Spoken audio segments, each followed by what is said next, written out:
In fact, I'll tell you something that's kind of crazy. One of them figured out where I lived. It came to my house about 2 in the morning and banged on the side of the wall. My name is John.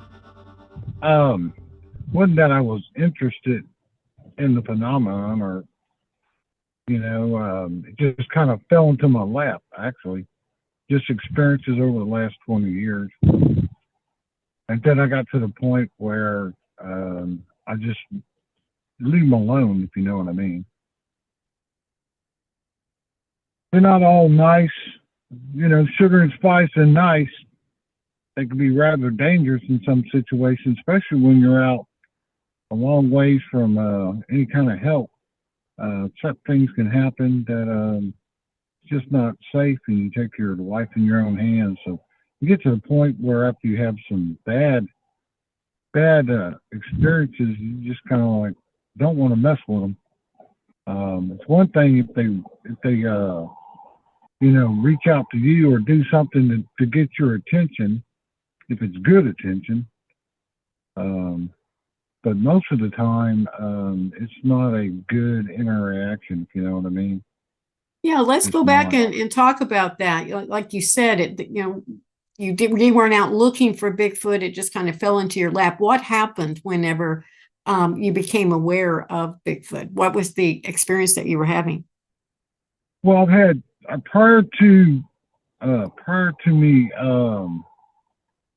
having the major interaction stuff, which began good. But it was youngsters that were doing it. The adults are real conservative. They'll watch, especially if you're having some interaction with the youngsters. Sometimes I think they encourage it for them to experience things and learn. But if you do something during the interaction that they deem wrong, their discipline towards you can be very, very quick, and it can be very abrupt. It can be dangerous. But the thing is, you don't know if you do something wrong. You just don't. Well, what happened? Did you come across some juveniles? Was that your first interaction? Well, my first main, when they interacted with me, other than this, I'd had a couple sightings. Never had any problems with them. What happened was, it was me and my 2 youngest children. I think this was in November of 2018. We were in a state park hiking on some hiking trails, and we got into this one area, and of course I always keep my kids, at that time I keep them in front of me, because my youngest daughter was probably under 10, probably 8, and my son was probably around 13. So I always keep them in front of me so I can keep up with them. I don't want them behind me. And what happened was, in front of them, a rock landed on the trail in front of them. And we stopped and we're looking like we're puzzled. And as soon as that happened, a rock landed on the trail behind me. Okay. So we're just standing there, and there is very, very deep, thick, what they call juniper tree thicket on both sides of the trail, so you can't see more than 2 foot in. It's that thick. And we're like, what the heck is going on? And so we go to continue to move, and this is what's happening. We'd move a few feet, and a rock would land in front of them, and then a rock would land behind me. So there was more than one. And this continued until we decided, like, we got a little nervous, and we backed out and left. We left that area. And what happened was, I decided to get together with them, with my 2 kids again, and we went back again, same location, and just started again. So we would do this about every 2 to 3, 4 days. We'd go in and we'd hike in there and go to this location, and that's kind of first interaction we would have. Okay. So I'd go in, we'd be there about 2:30, 3 o'clock in the afternoon. So we started being consistent on time, going to the location, and that was the first bit of interaction that they were doing. Later on, I was to figure out that in that one area, there were youngsters that would post up or be babysat, where they'd be resting and babysit by maybe a teenager would watch over them. And so I got to the point, we did this, I don't know, for all through that rest of that winter. And then, of course, I started finding tracks of different individuals, started recording, taking pictures of the tracks in the whole area. The park is probably around 700 acres. That's how big this park is. It's not real big. And so we go to different places, and I started finding tracks, and we started taking pictures of the tracks. Youngsters, adults, all different ages. I even got pictures of one of them had 6 toes on each foot instead of 5, which I thought was really cool. So I took pictures of that. And that went on that whole winter. And then about, I don't know, late February, early March, nothing. Everything ceased. And so I started to figure out, that they were coming in during the winter. Second year in is when I started figuring out they're coming in during the winter. They come in around into October. And the first cold fronts come in around where I'm at. And then they leave around late Feb, early March. Soon you start getting some of the warmer weather, they're gone. That thing I learned from them was that, you're always being watched by them. So if I was taking pictures of their tracks, say when they came in first in the winter, in October, and I started taking pictures of their tracks, stuff like that, I'm being watched. And then they started to learn to be very careful about where they walk. Try to not go places where the mud and the silt is where they'll leave their footprints. And what's funny is that the youngsters, of course, they're probably being told or shown not to walk right on a trailhead that they could leave tracks, and they'd have to stay in the brush. Well, it's a lot harder to move in the brush, and the youngsters kind of, how would they put it? You know how all kids are, they rebel a little bit. So I could always find the youngsters, they'd walk right beside the trail and the grass line, but still would hit places where it's muddy where they'd leave their footprints, which I'm sure they got themselves in trouble when I got seen taking pictures of that. But it's just amazing how fast they can learn. So I wouldn't find as many tracks after I'd be going in on my second year, after they started witnessing me taking pictures and stuff. But the second year in, me and the kids would go, same location, and start out with the rock throwing stuff. So I introduced using tennis balls. So I'd cut a slit in a tennis ball, squeeze it, and put like nuts. And then I'd throw the tennis balls out into the thicket, different directions, and they would always find them, empty them, and throw them back at me. That was the second year. We did that whole winter, that second year. And, of course, I recorded pictures of tracks, stuff like that when I could. Thing is, you never could see them. They always make sure that there's something in between you and them. They use the brush, trees, stuff like that. Very rarely you could hear them when they'd actually bump into a branch or something and break it out in the woods. And then I realized that I was dealing with more than one species type.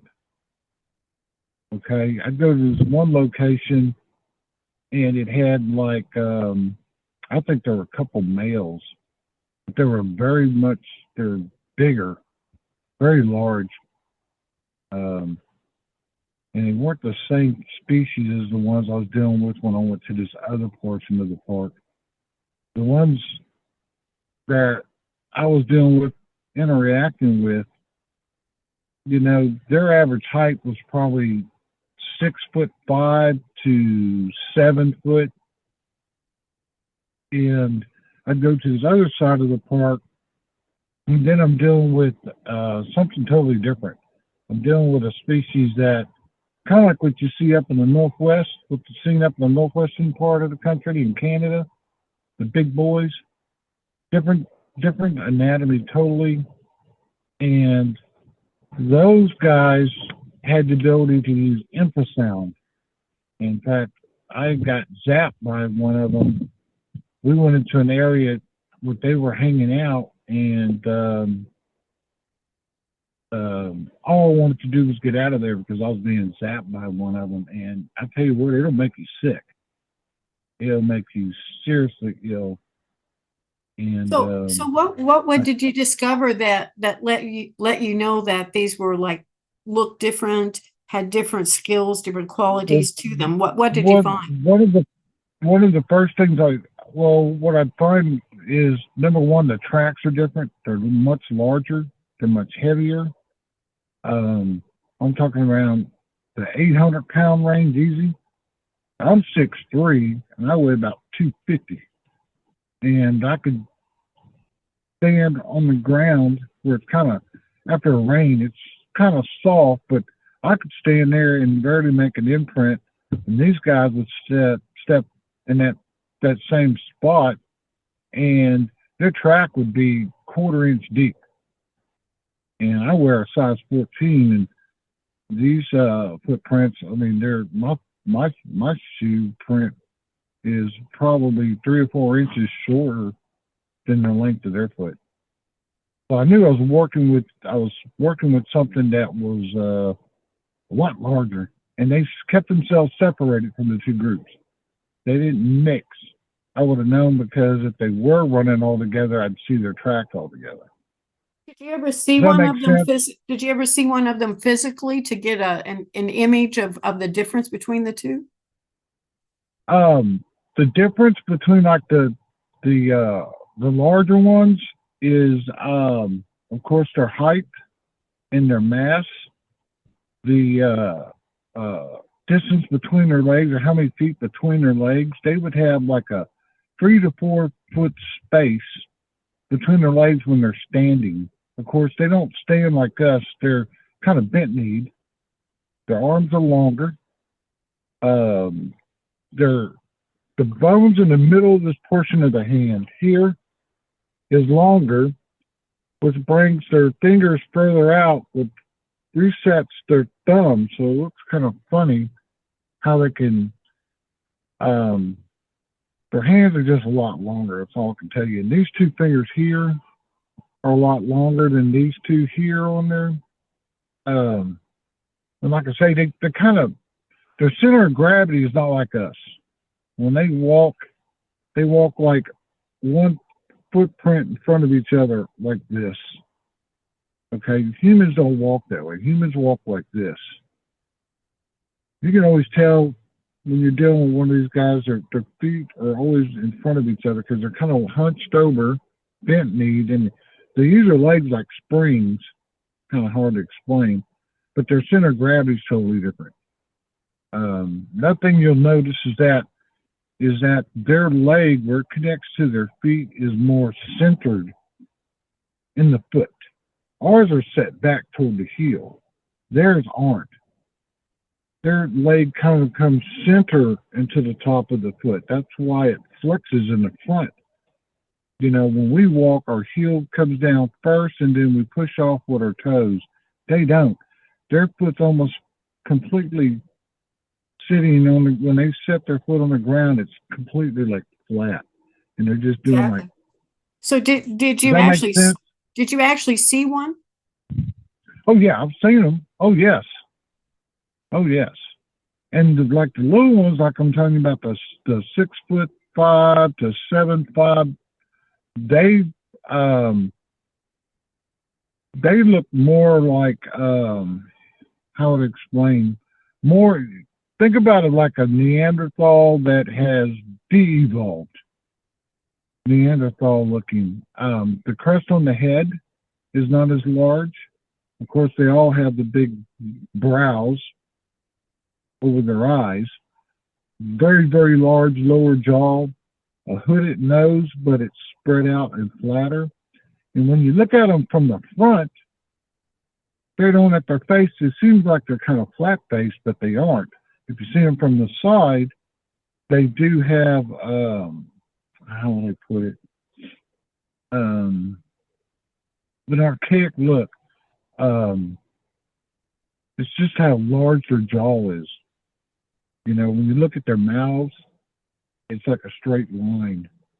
Yeah, exactly. You know, So what kind of interaction did you have with them when you saw them? well, I just did the tennis ball stuff. We did that the third winter. We did the tennis ball stuff with them, and then they get where they follow us around in the park. We could go anywhere we wanted to, and they'd show up. It didn't take them long either to find us. In fact, I'll tell you something that's kind of crazy because I don't live too far from that park. The 3rd October, when October came in, one of them had figured out where I lived. I only live about, I don't know, 1.5 miles, 2 miles from that park. And one of them figured out where I lived because it came to my house about 2 in the morning, figured out where my bedroom was at, and about 2 in the morning came and banged on the side of the wall and woke my ass up. Let me know, like, hey, we're back. That was the 3rd year in. One of them had figured out how to get to from it. How did it? I don't know. They figured out where I lived, and it came to my house. They let me know that, hey, we're back. And, of course, I went to my meeting place, and they were there. It's just a lot of crazy stuff. I mean, I could just go on and go on. One thing I did learn. Tell us some of that stuff. Tell us some of the things that's happened. One thing I did learn is that if they say, okay, I'm cool with you coming over and hanging out, you know, around me, don't bring strangers. You can't bring somebody new to the mix. You do that, oh man, it's like, they got the mentality of a 3-year-old. I made a mistake. I was talking to a friend, and I was telling him about some of the stuff, and he's like, oh yeah, whatever, dude. I said, okay, man, let's go check it out. And I went to this one location where I knew some of them hung out, and a huge rock was thrown at a tree in front of us so hard it sounded like a gunshot. And we were probably still 25 to 40 yards off from where it hit that tree. It was so loud. And I looked at my friend, I said, dude, we're not going in. They were pissed. Because when I returned back out a few days later by myself, oh my God, they were still holding a grudge for me for doing that. They wanted me to know that, no, you don't do that. And let's put it this way, I was escorted out by 2 of them, and they were throwing things at me, and they meant business. They meant business. And that was, they were letting me know it wasn't cool. Huh? Yeah, did you feel danger from them? Did you feel like that they could have harmed you? Oh yeah. Oh yeah, I thought that they would hurt me. Seriously, they were letting me know that, hey man, what I did was not cool to them. It was did you go back there? Did you ever go back there? Yeah, I went back. I went back when it took me a little bit of time. And during this time also, I was talking to some people in some other groups because I was like, hey man, you know, and they were inviting me to go up to Stephen F. Austin, the National Thicket up there, because they did some investigative stuff up there, and man, that was some crazy stuff. We rented a, I don't know if you're familiar with the RVs, they're like the ones you can drive. It's got like the little, it's got that little thing over the cab. I'm talking about an RV. Yeah. But the ones you can drive. Yeah. Yeah, I know the motorhomes. Yeah. We rented one of those, and we went up to a place up in the thicket up there, and it was late afternoon where we found a place where we set up camp, and we were videoing. This is what's crazy is that this one we were videoing was watching us about, I don't know, he was a good probably 500 yards from us, and he's probably 14 foot tall, and he's watching us, and we were getting a little bit worried because he was showing himself. That's another thing. When they show themselves really plain wide open at you, that's not a good thing. If they're, peekabooing around a tree with some brush and you get a kind of look at them pretty good, but you can't see them completely, you're probably okay. But when one shows himself to you, like full body on, you're probably going to have problems. You're in the danger zone. Because they're just, like I say, they're real conservative about that kind of stuff. People walk by them all the time and never even know the difference because they don't do anything. But you could walk by one that's 3 foot from you and you wouldn't even know it. And I'm sure people do it all the time. That just shows you how cool they can be. Because if they really want to they hated humans, a lot more people would be killed in the woods and stuff. Just all there is to it. What do you think these things are? What do you think these things are? I think they're hominids. Hominids have been on this planet way before we were here, and they're probably here way after us. There's plenty of different species of hominids in the fossil record. We call them the free humans. Nah. There's no such thing as a missing link. You're talking about hominids that still live on this planet. Those are the earthlings. Humans are not earthlings. I won't go into that. I study a lot of history and ancient writings and stuff. But anyway, we're called the Lu, the word Lu, L-U, means we're mixed beings. I'll leave it on that one. There's no such thing as a missing link. Anthropologists and stuff, they try to say that we come from the hominids. Hominids are totally different animal altogether. And they're still here. That's all they are. Have you ever seen any of the lights or orbs and such out in the woods? I've never seen anything like that. I've never seen orbs, lights around them. No. Well, I don't mess around with them at night. But when it starts getting toward dark, their behavior changes, and you don't want to be in the woods with them. What changes about it? Well, they're more aggressive. And God darn, their night vision's excellent. They can get right up on you. It's too damn dangerous. They're getting ready to get their hunting on. They do a lot of their hunting at night. And you just don't want to be in the woods in the dark where you can't see nothing in front of you when they're acting that way.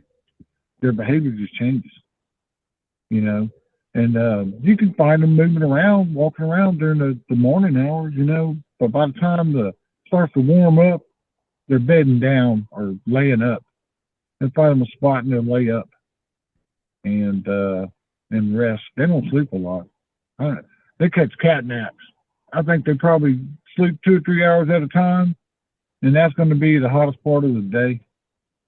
And then by evening, when the sun's getting ready to start coming down, they start moving. And when they're moving, getting ready to hunt at night, yeah, you don't want to be around them. They are aggressive. Well, what else can you tell me about your Bigfoot experiences? Well, let me tell you about what happened to us at the National Forest with the rental. So anyway, Later on that night, about 1 or 2 in the morning, we get woke up with this damn thing took a pine tree. I'd say probably the diameter of that pine tree was probably 7 inches to 8 inches in diameter around. Took a pine tree, part of a pine tree that was, I'd say, probably 12, 13 foot long.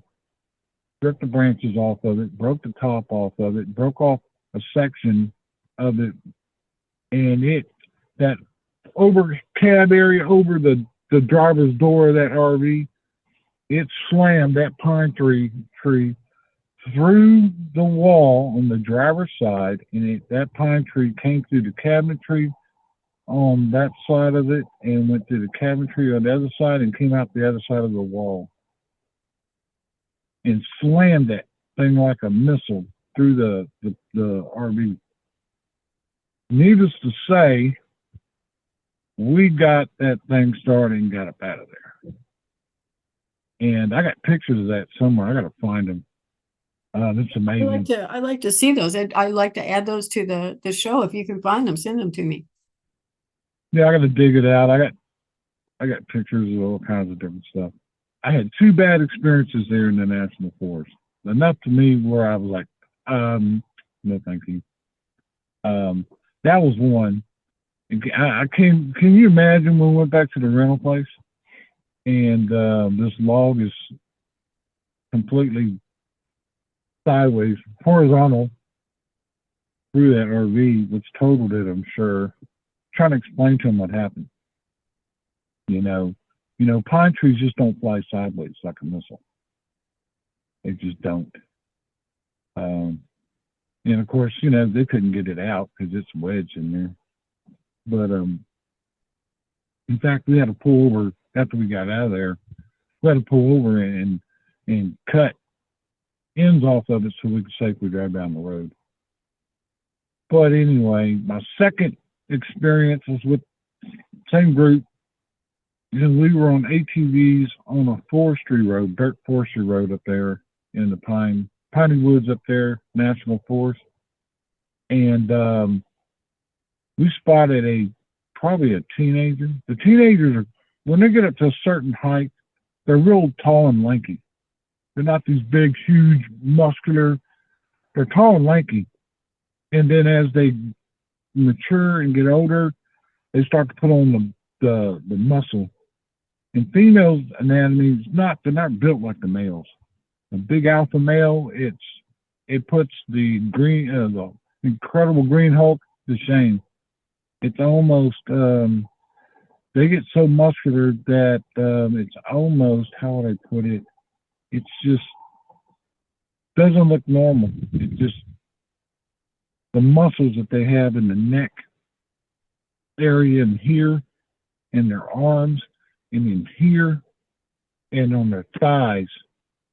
The muscles get so pronounced that they can't put their arms down beside them on the males.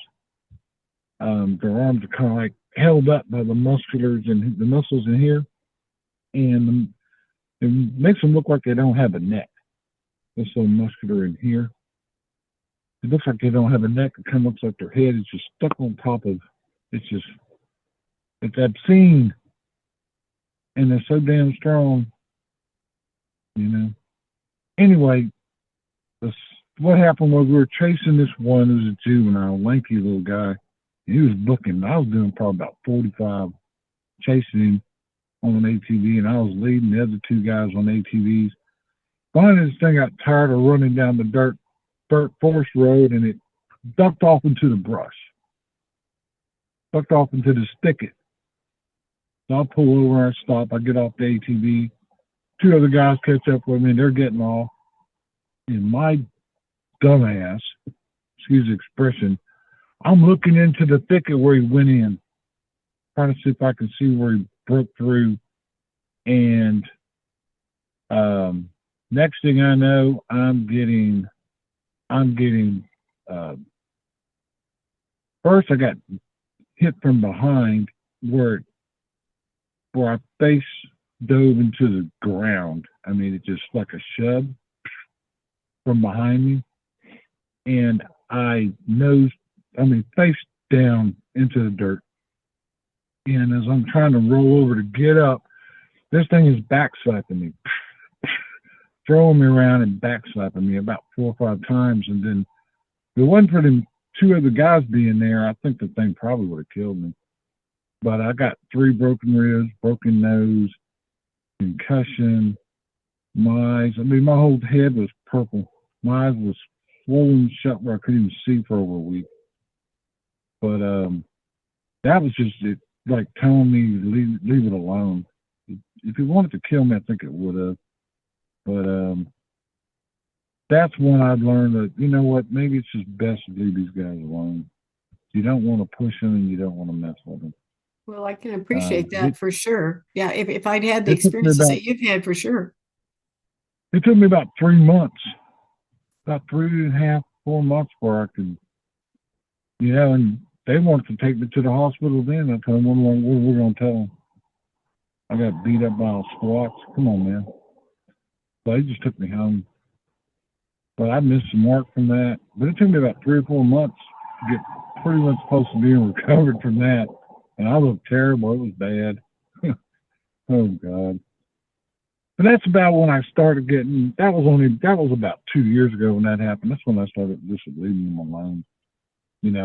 I'm not real worried if I run into one unless it's doing something to show aggression.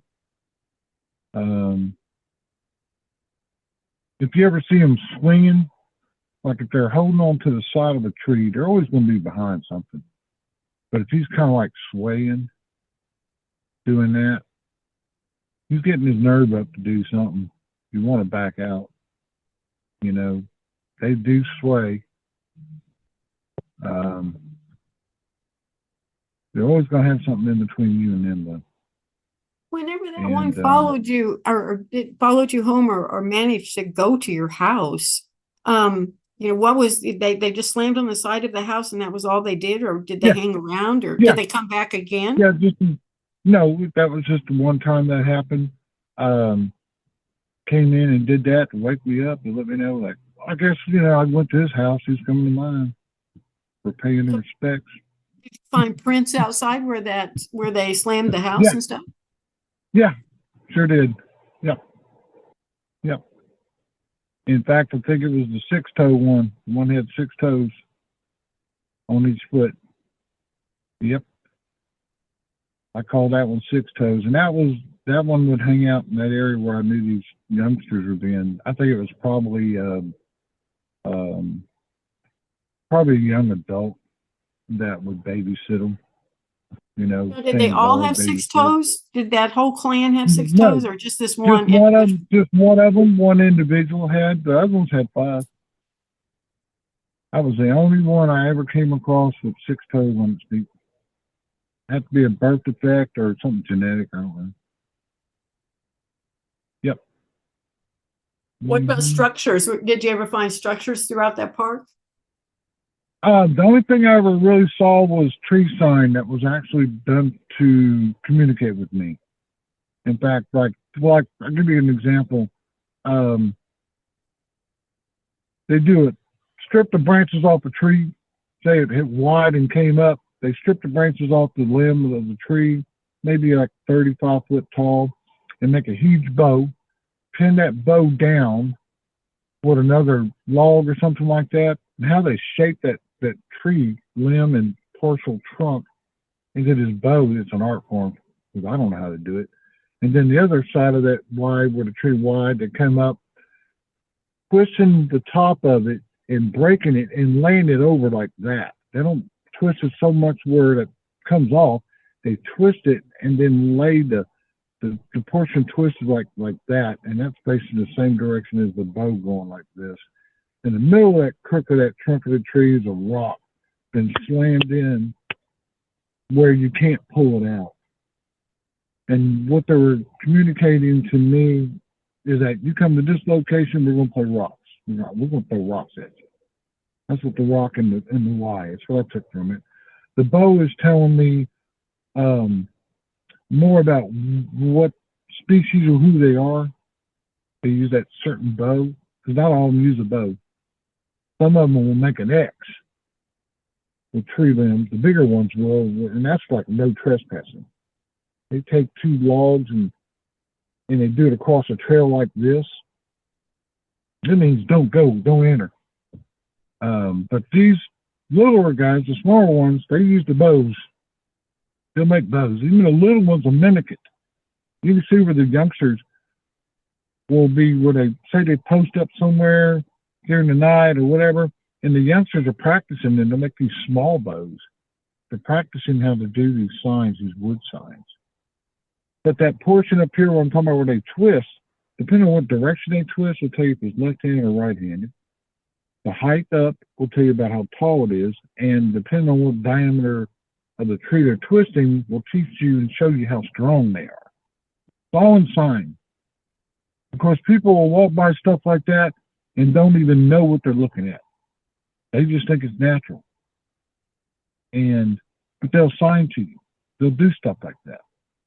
I've never heard any of the, some people claim the chit-chatting or the talking that sounds Japanese, whatever. I've never heard anything like that.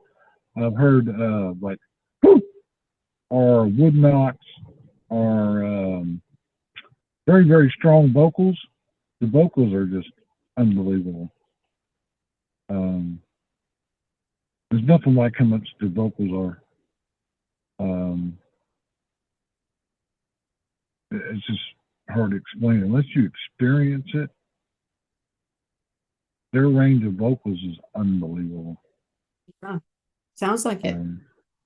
Well, it sounds like you've had some just really interesting encounters. I've had some crazy things happen. This all in about 20 years' time, and now I'm getting up there in age. I can't get around it good, and my kids are grown, and I just really don't get out that much. I don't even camp or hunt anymore.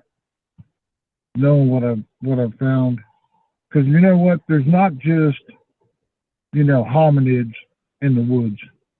There's other things out there, and when you find tracks of those kind of things, and one of them gets snuck up on you, and don't act like a squatch, and the tracks aren't like a squatch, and Bigfoot won't even get around it.